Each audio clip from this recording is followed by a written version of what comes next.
what a world it opens up for marketing, because it really does give you the ear of your client. Really, as soon as they tap into your flash briefing, you've kind of got them there and you're talking directly to them. Hey, this is Mark Asquith, CEO and co-founder at Rebel Base Media, the UK podcasting experts. Maybe you're thinking to yourself, it's time that I started my own podcast, because as we know, podcasting is a wonderful way to build audience engagement, a wonderful way to interact and connect with your audience, and it's a wonderful way to build your business. Well, you can get started with your own podcast today for just £1 by checking out Captivate.fm, the world's only growth-oriented podcast hosting company, analytics platform, and distribution centre. Go and start podcasting today for just £1 at Captivate.fm.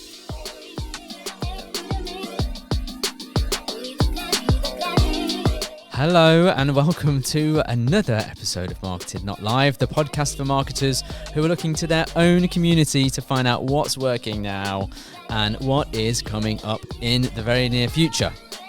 Now, in every episode, we'll bring you a guest to talk about a specific marketing topic, and that, my friend, is going to help you broaden your horizon. So whether you're into podcasting and you like this and you're going to be dead self-critical about, not self-critical, but critical about what we're doing, but you want to learn a bit more about SEO or web hosting, websites, that kind of thing, customer experience, you can do all of that with MarketEd Not Live because you're listening to your peers talk about it. Now, we've got some great guests lined up, including speakers from this year's MarketEd Live, which, as you know, if you've been listening to this at all, is on Monday, the 30th of September, 2019 at the magnificent Nottingham Contemporary in Nottingham. And I say this all the time, I'm hoping you get the message by now. It would be great if we had you there as well. So please check out marketed.live online, get your hands on one of the tickets that are left. We really do want to see you in Nottingham. Okay, so Suze Cooper has more than 15 years of journalism experience across print and radio. She's been trained by Trinity Mirror. She's worked in newsrooms around Kent, producing front page stories and reading live breaking news on commercial radio station KMFM. She's now a director of her own company, Big Tent Media. She works alongside her husband to support small businesses telling their stories online through the creation of websites and social media. But Suze is also the creator of 2 flash briefings on, and I'm going to say it, Alexa. Sorry about that. I've said it. Switch it off if you don't want that word triggering things now, because we're going to be talking about it a lot. Her flash briefing is basically an audible social calendar for content creations called Social Days, and a What's On guide as well that she does called What's On Medway. That's the listings that you can listen to. She's eager to inspire and educate others about the possibilities of voice technology, which frankly is why I've got her on here. Hello, Suze. Hi there, Paul. Hi, thanks so much for asking me to come onto the podcast. It's such a great time to have you on. There's lots going on with this technology, and one of the things I'm really passionate about with the podcast, but also MarketEd Live as an event, is bringing people the latest thing, telling people, telling is the wrong word, showing people what's working, what people need to be thinking about, challenging people to think outside of the box. And when I think about the opportunities with audio, there seems to be so much of it there. And so that's what we want to talk about today. Absolutely. Yeah, you're absolutely right. I think audio at the moment is still seeing a massive boom with podcasting and all that kind of thing, but certainly with the whole new kind of realm of voice tech coming up, there's an awful lot of opportunity for us as marketers to grab hold of this new tech and to really use it to push out businesses, brands, personal brands, all that kind of thing. It's a really interesting time to be involved in voice tech. It's so cool. I mean, when I was younger, I don't know if this sort of is a similar story for you, but when I was younger, I really wanted to work in the media. I wanted to be either on TV, radio, did a lot of student hospital radios, as I was saying to you before we started recording. And in a roundabout way, that's now what I do, which is really interesting. So how did you go from working in journalism to what you do now? So it's basically all been down to the fact that we've had a family that we're doing what we're doing now. So journalism is an absolutely fantastic job. We needed to try and think of a way of using those journalistic skills in a different way. And so that's why we both retrained. So my husband's retrained using all of his page planning and kind of design skills to look at web design. And I retrained in social media marketing with the kind of idea that I could tell people's stories, their brand stories, their company stories online through social media. So I'm just basically using a different medium for storytelling is how I see it, really. And I guess voice tech has kind of dovetailed into what I do as a journalist and a broadcaster. I'm very, very kind of interested in technological advances, very geeky and gadgety in that sense, I suppose. So as soon as I heard that there was sort of this opportunity that you could get your own voice onto one of these smart speakers, well, I just had to try and figure it out. And once briefing, I realized what a world it opens up for marketing, because it really does give you the ear of your client, really. As soon as they tap into your flash briefing, you've kind of got them there and you're talking directly to them. I believe it's a very, very powerful way of harnessing this technology to get messages out there and promote things. And is that because then you just mentioned hearing someone's voice? Is that because it humanizes a brand? Is that the opportunity? Yeah, I think so. I mean, basically, these flash briefing is a pre-recorded file that is updated daily and plays out as part of the Alexa devices routine. Now, lots of people set up their routines on their devices. It might be that they set it up to be an alarm and then tell the local news, perhaps the weather and then the travel. You can also set up these flash briefings that are created by individuals, businesses and brands that then play out various messages. So in the same way as you would hope that social media kind of adds value, isn't just all about pushing that kind of sell message. It's more about adding value. So you can add value by what you put into these little snippets each day and use it as a kind of news bulletin almost for your industry or, for what it is that you're doing. So once someone has enabled your briefing, they are quite likely to listen to that quite regularly. And if it becomes part of someone's routine, then it truly is, I believe, that permission marketing. They've already signed into it. It's almost an audible version of an email marketing list, I feel, but it's something that delivers every single day. So that's why I think it is so valuable to marketers. It doesn't have to be an uploaded audio file of a human voice. It can be read by the Alexa voice. So you can set up a text RSS feed and that can be read by the tech. And so the Alexa voice will then speak it out. But there is, the human connection with a voice is so important. And certainly Amazon are finding themselves, they're actually trying to push the fact that people should be using human voices and using their own voices, because that emotive connection just can't be recreated at the moment through the technology and through the voices that they are synthesizing.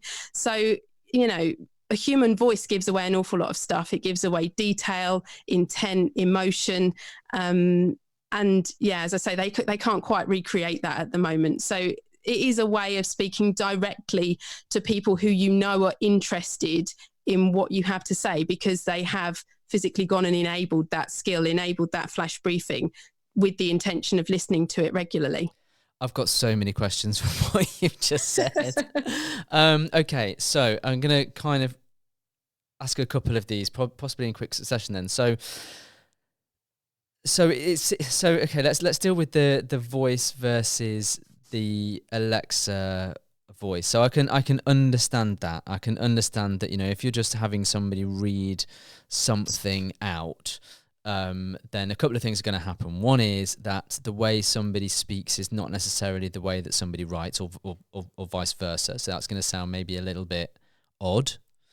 Or it's going to sound formal and maybe not even that human. I mean, even though it's not really a human voice. So is there something there, do you think, in the fact that it is a person that could, well, not could, actually clearly exists? And what sort of person needs to be the voice of a brand? Does it need to be an employee? Does it need to be someone that a brand hires? What are the benefits, do you think, of having, this is Janet, and she's our expert in XYZ, and she's the person that you'll be speaking to. What's the benefit of having somebody like that versus hiring somebody, I don't know, like you do voiceover stuff? Yeah, that's right. So, I mean, this all kind of ties into the whole idea of sonic branding, which, even with a podcast, you know yourself, you've got your bed there, you've got your stings and your stabs, and all of that comes together to create a sound that is the Marketed Not Live podcast.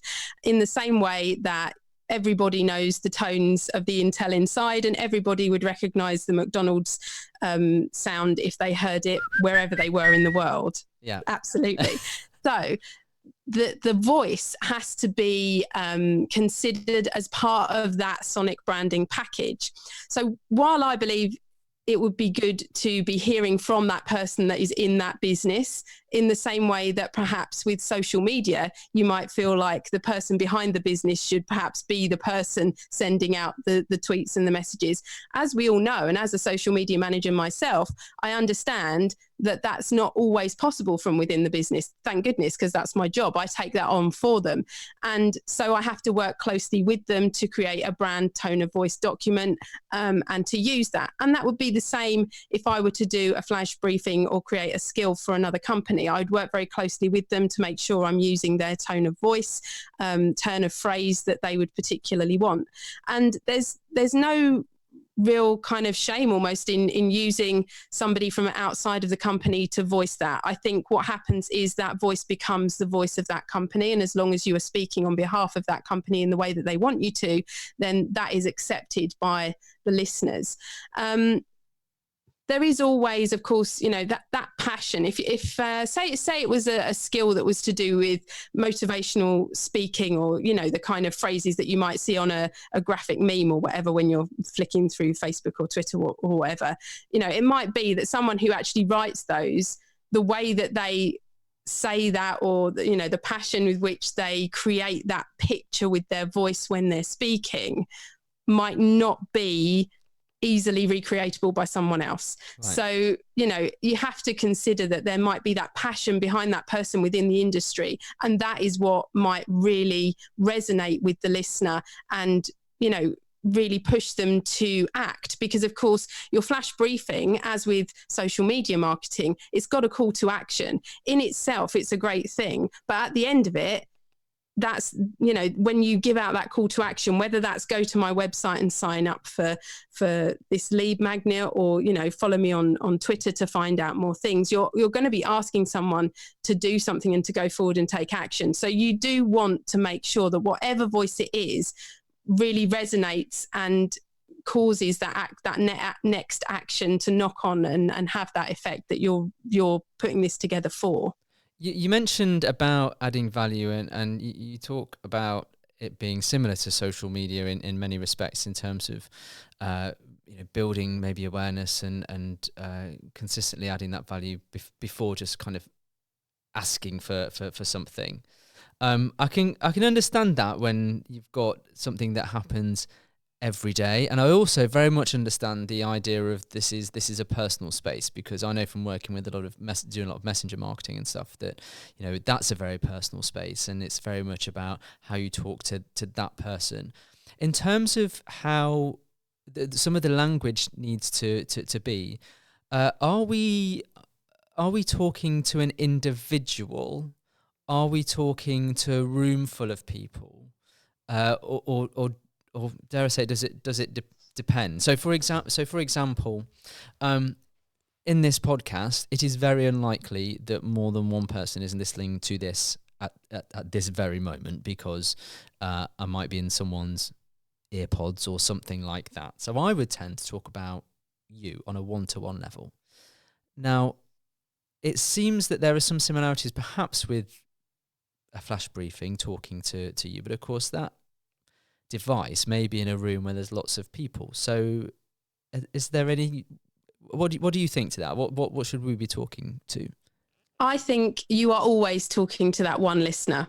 You need to know who your audience are. Again, we're harking back to things that we've heard time out of number for social media. You need to know who your audience are and who you're gearing your content towards. But in the end, you're talking to that one person. And audio and radio and everything within that sphere, podcasting, it's all very personal. You know, as you say, there is one person listening. As far as you're concerned, you know, as long as one person is listening, you have your audience. It's a very intimate and very personal medium. When you get in your car and turn on your radio, those people are talking directly to you. You know, when you listen to your podcast, people are talking to you. You build up a kind of relationship with them almost subconsciously in, you know, oh, that podcast is out again that week. I need to find out what's happening with the host and who have they spoken to. And you build up that rapport and that relationship. And similarly, that is the same relationship that carries forward into something like a flash briefing. You mentioned there about putting your headphones in. People often cringe when I've mentioned this at talks that I've given, but it's a really personal medium. What else do you actually put inside your body to consume from someone else? You know, you actually put those earphones inside your ears and you listen. It is a very, very personal medium. And yeah, it's very much, despite the fact your smart speaker might be there in a room full of people, you're speaking to that one person really. And as I say, in doing that, you're hoping that your cause and effect will ensure that they go away and take action off the back of what you're asking and saying. It would be very easy, I think, to create these audio files that you upload for this flash briefing and for it to be very, very sales driven. Is that allowed? Are there any rules from Amazon in terms of what's allowed on these flash briefings? Can anyone say anything? So your flash briefing has to be authenticated and it has to pass their certification before it goes live. That said, that is only that one time, unless you update it for some reason.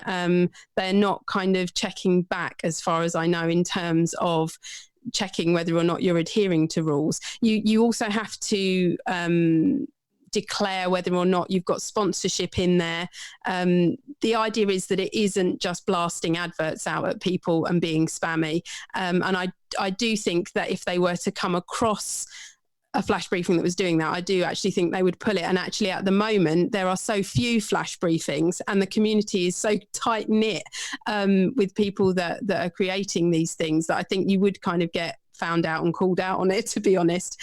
It would be very easy to kind of blast it and use it as an advertising platform. Equally, is your listener going to keep listening? It's really easy to enable these things, these flash briefings and skills. You know, you literally say, Alexa, enable social days or whatever flash briefing it is that you're wanting to listen to. Equally, it's just as easy to disable it. Alexa, disable social days, and it's done and gone. So it's, you know, just as easy for people to switch off and not listen anymore. And what's the point really of sitting there and uploading all the stuff if you've got no one enabling it and no one listening to it because you're just being pushy and salesy? So I mean, it remains to be seen. I really think it's such a growing area at the moment. I don't know of anyone that I can think of that's kind of overstepping the mark. And I wonder whether or not Amazon will do kind of spot checks and things, the more people that are going in there and doing it. I'm sure there will be people that try their luck. It'll happen at some point, won't it? There'll be some scandal. Yeah, I mean, the thing is they're talking about monetizing it now, and you know, you can be sponsored. You just have to declare that you're being sponsored. They're looking at monetizing skills and sort of opening premium content and things like that, so that creators can actually earn a little bit of money off of what they're creating and making. In the same way that if you downloaded an app from the App Store, you might then be asked for in-app purchasing. It's very similar to that with the skills. Flash briefings in themselves are slightly different because they're kind of a one hit thing, that they're not interactive in terms of you can't dip into a flash briefing and ask it to take you somewhere else. It plays out and that's it.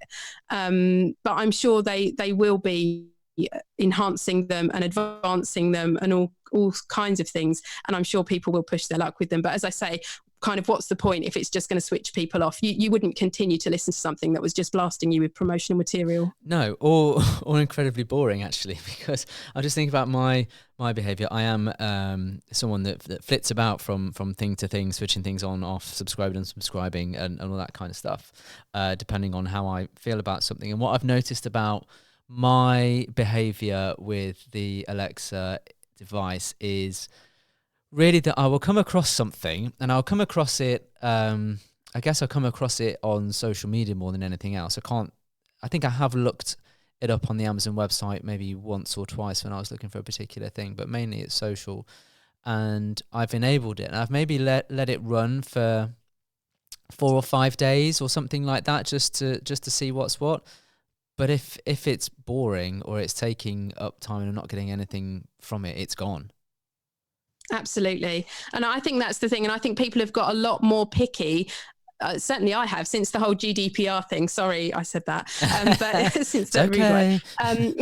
But since then, I think we are more picky. I think, our inboxes, we protect them a little bit more. I know I'm unsubscribing to things when I just feel like I'm being blasted with stuff now. And I think, that mentality means that we don't put up with stuff quite as easily as perhaps we have done in the past. So yeah, I just don't think it would continue. I don't think it would get listeners and things. So how long should a good flash briefing be? Because thinking about one of the things that causes me to switch off is length of time. So I will be honest. I have as much as I love Social Media Examiner and all the things that they do, and they contribute a lot to my life, but the flash briefings for me are too long, and so I'm out of there. So a flash briefing can be up to 10 minutes. Oh, too long. Absolutely too long. For me, I believe a flash briefing should be very, very quick, very snappy, very to the point, does what it says on the tin. The Social Days flash briefing is sometimes less than a minute. And I have actually sort of wondered whether or not that's too short. But to be fair, it gives you what you sign up for. You sign up to find out what awareness days are on the social calendar that day, and that's what you get. And if it takes me a minute to do that, then that's great. And if it takes me less than a minute to do that, then that's great too. That there are people who kind of see it as microcasting, maybe a mini podcast each day. I don't know that that's really what it's there for. For me, it needs to be shorter than that. And I probably wouldn't go over 3 minutes, and 3 minutes would be heavy, I think. So yeah, but there are certainly flash briefings out there. There are people that do between 5 and 10 minutes each day. As you say, though, if you're finding that people are not listening and are switching off, then perhaps make your flash briefing shorter and see if that makes a difference to it. Because I do think also, it's called a flash briefing. The idea kind of it being sharp, snappy and flash, it's gone in a flash almost. And I like that idea. I think if I want to listen to a podcast, then I'll go to my iPhone, and I've got the time to, look through the podcasts that I've got queued up and find one and spend 10 to 20, 40 minutes listening to it. But for a flash briefing, I'm just after a really quick hit of info, really. Well, that's how I see it. I mean, I think that's interesting about that 10 minutes and people having podcasts, because I listen to podcasts that are less than 10 minutes. So the Podcast Accelerator, Mark Asquith, he's been on this show. His is 3 times a week, but it's like 7-8 minutes.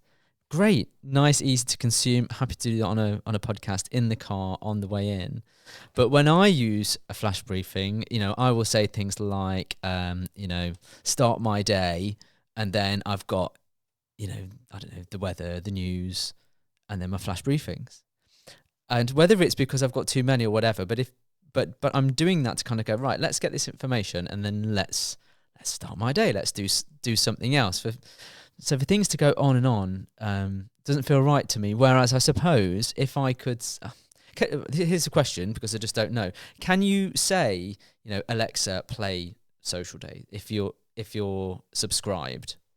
Yes. So you can just pick and choose and just hear the content from that one provider if you want, rather than having to listen through to the routine. And you can also ask Alexa to play the next one. So if you're listening to something and it's going on for too long, you or whatever's next in your list of flash briefings. Right. I think the other thing that you kind of hit on a little bit there is that, you know, you're there in the morning, it's your morning routine, you're probably doing 12 other things while you're listening to this information. So actually you're not in an in-depth listening podcast lengthy kind of mood. I mean, if your morning's anything like mine, I'm making sandwiches for one child, making breakfast for another child, and trying to find a PE kit for another one. So, you know, while you're doing that, you can take in some information, but it's really not the time for you to be kind of drilling down into the industry's latest podcast news. There's a time and a place for that as well. That is so true.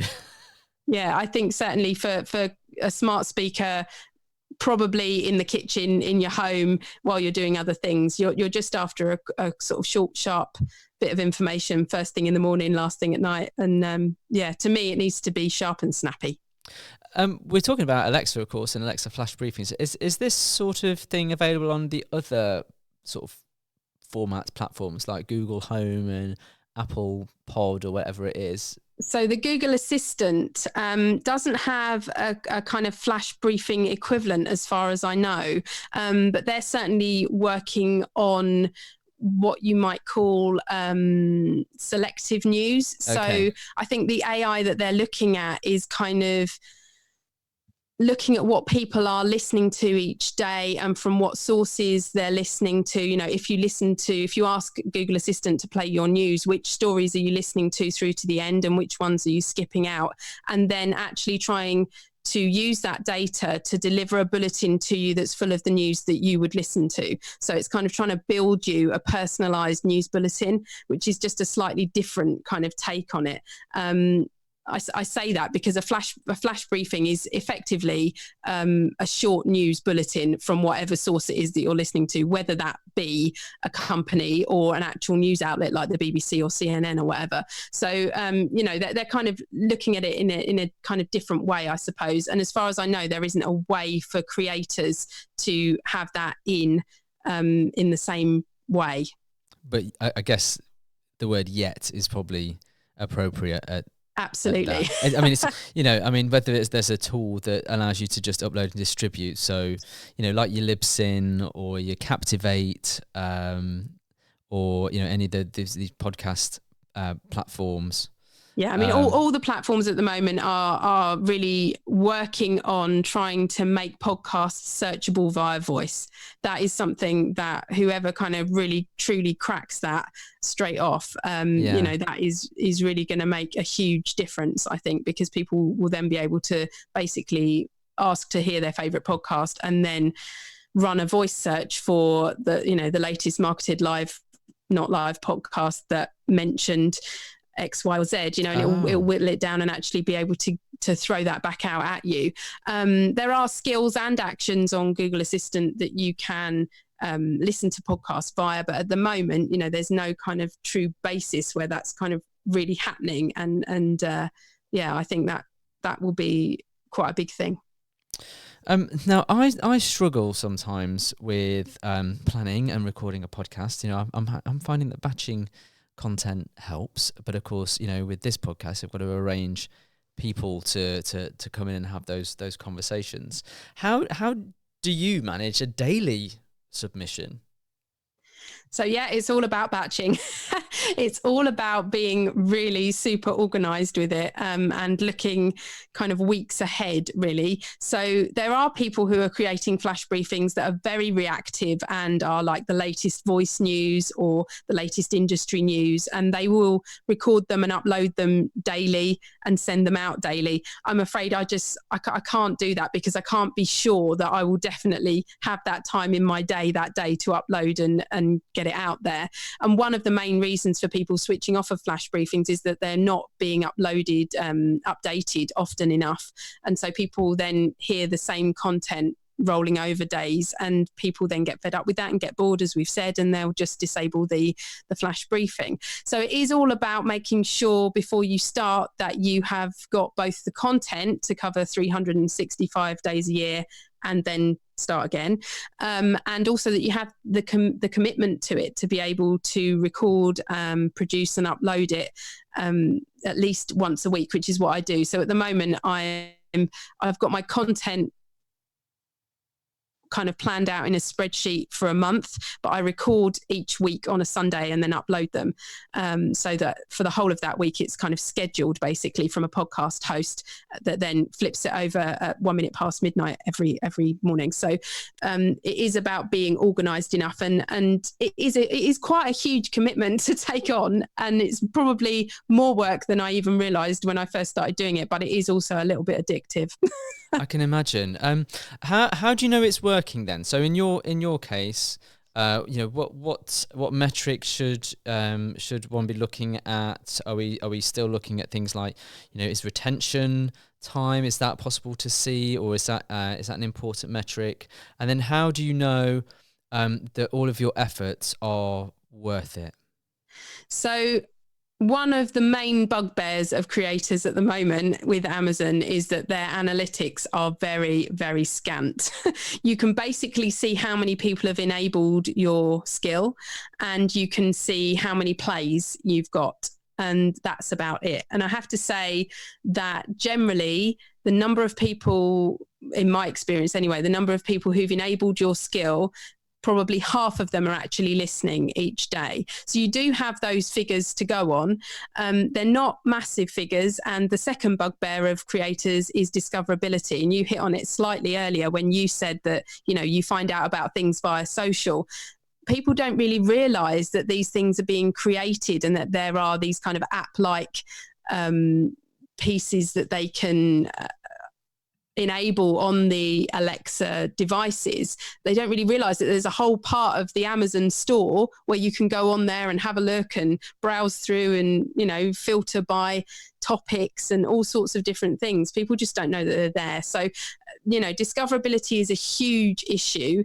And certainly the numbers aren't massive at the moment. They're not massive in terms of the people creating it, and they're not huge in terms of listener numbers, but they are there. And I like to see my numbers are consistent ever since I started, which keeps me going with it, and people are interested in it. And I want to educate people and empower people to go out there and try this tech for themselves. And I really can't do that without having done it myself. My own personal experience has certainly brought me an awful lot of opportunities since I started doing it. Like being on your podcast for a start, all these kind of different things and different ways of letting people know that it's out there, which selfishly is really exciting and enhancing my world. So it's such an exciting industry to be involved in at such an early stage. Well, I think you can be at the forefront of something if you start early. I mean, I've certainly seen that many times in different technologies. I mean, I remember when social media started to become a thing for business, and people sort of jumping on that early really got to understand how to use it. And the reason why people like Zoe Sugg is so successful on YouTube is because she's been doing it for 10 years now. So getting in early is certainly a good thing. So for somebody thinking that, they're interested in doing this flash briefing, they want to do some kind of audio-based marketing for their business, give me 3 top things that are most important for them to think about when they decide that they want to do this. So number 1 has to be, have you got the content there? Have you got enough content to cover every single day? Because it does need to be updated daily. Secondly is the time commitment. Do you have the time to gather all of that information, pull it all together, put it into whatever format you need that to be, whether it's uploading it to an RSS feed for Alexa to read out, or pulling it together as a script for you to record. And the third thing would actually be that you really don't need some kind of snazzy, amazing audio setup to get going with this. I think there are way too many barriers to stuff that we do, and we all kind of go, oh, no, I can't do that because I haven't got this yet, or I can't do that because I haven't done that yet. Actually, with this, yes, you could have a snazzy home studio with, amazing soundproofing and everything else. But you know what? You can record straight into the voice memos app on your phone and save that as an audio file. And that will work just as well to get you started. And it is all about just getting out there and getting started. So if it's something that you really think you're interested in doing, Alexa, Amazon tutorials are available on the Alexa Devs website. It talks you through exactly how to do it. I'm available if you want to come and find me on Twitter. I'm always happy to help get things set up. And just start recording stuff and see what happens. You heard it. Start recording. Right. Thank you, Suze. I'm going to give you some questions now, which we've asked everybody that's been on Marketed Not Live. Okay, you ready? I'm ready. Okay, now we did try and think of some kind of name for this, but we've spectacularly failed. And frankly, we're too far down the road now to come up with something. So it's very much not the cheesy quickfire round, but it is basically that. So who do you think is killing it in marketing right now? Teresa Waring. Yes. Oh, love her. Teresa Heath Waring is just a wonderful human being. Why do you like her? Oh, she's just so approachable, and I've learned so much from her. She is give. Like, I've seen her speak at various events now, and every time I come away with just pages and pages and pages of notes from her. And in fact, they're notes that I've properly put into action and learned from as well. I just think she's amazing. Well, everyone who might be listening, well, she is headlining. She is keynoting Marketed Live in September with a talk that I've had some foresight of, which I'm very pleased about. It's going to be great. It's all going to be fantastic. Can't wait for her in September. Okay, best technology that you're using? Got to be voice tech. Okay, is it your mic? Is it your headphones? What is it? Oh, what do I love? Oh, my Soundcraft mixing desk. Ooh. I've wanted one for just like forever, and now I had like a proper excuse to buy one. Yeah. So I'm pretty in love with my Soundcraft mixing desk. Excellent. Okay, so look that up. Best podcast that you're listening to? Oh, 20,000 Hertz. It's incredible. What's it about? So it is about sound and audio, and it is just the most beautifully produced piece of work. It's like audio art. I absolutely love it. It had been recommended to me a few months ago, but it was one of those, you know what it's like. You got like a list as long as your arm of podcasts that you're desperate to listen to. And I finally got round to listening a couple of weeks ago, and I'm completely hooked, and now going all the way back through the back catalogue. It is incredible. The people that they speak to are amazing. And just the production quality on it is second to none. I suppose it has to be, really. Okay. Great ad that you've seen recently. It can be anything. TV, radio, audio, billboard. Oh my goodness. That's a tricky one. Goodness, I'm clearly not as observant as I thought I was. Swipe left. Swipe. Be gone. Be gone. Keep going. Well, have a look. Pay some attention. There are some good ones. I'll have a look and let you know. Get back to you on that one. All right, we'll put it in the show notes. Okay, you've been to Marketed Live. Why should someone come? Because it's awesome. It's amazing conference. I absolutely love Marketed Live. It is the most friendly, amazing conference. Brilliant speakers. Just a real sense of community and getting to know people. No one's too busy to stop and have a chat. No one's too self-important or anything like that. It is just a really good laugh, but also a really great learning experience as well. Oh, thank you. Brilliant conference. That's a great description. And it's funny, actually, whenever we ask this question, the thing that people talk about is the community, which is fantastic, because you're absolutely right. That's exactly what it's for. Okay, where can people get in touch with you, Suze? So I'm on Twitter at Big Tent Social. I'm on LinkedIn, Suze Cooper, Suze Cooper, and our website is www.bigtent.media. Spoken like a pro. Brilliant. It's like you've done it before. Okay, thanks so much. Can't wait to see you in September because I know that you're coming. Yes, I certainly am. If I don't see you somewhere else, who knows? But we'll chat online anyway. Thanks ever so much, Suze. Thank you so much for having me. Well, that was rather fantastic, wasn't it? There's only one thing to say really to that, and that is Alexa, enable social days. Okay, well, that's all for this episode of Marketed Not Live. If you've enjoyed today's show, please leave us a review on the podcast platform of your choice, and spread the word about this and about Marketed Live 2019 that's coming up just a few weeks away now in September, on September the 30th. Remember, this event brings together all sorts of experts across all marketing disciplines. So if marketing is your thing, or you're interested in marketing, or whatever, we really need to see you there. Come and join the fun. Visit marketed.live for all the info on speakers, travel options, accommodation, and read the posts from your fellow attendees and speakers. We're going to get Suze to write something and put on there so you can get a bit more information on audio, marketing, and all that kind of flash briefing stuff. Until then, not much more to say. Thanks for listening. We'll see you next time.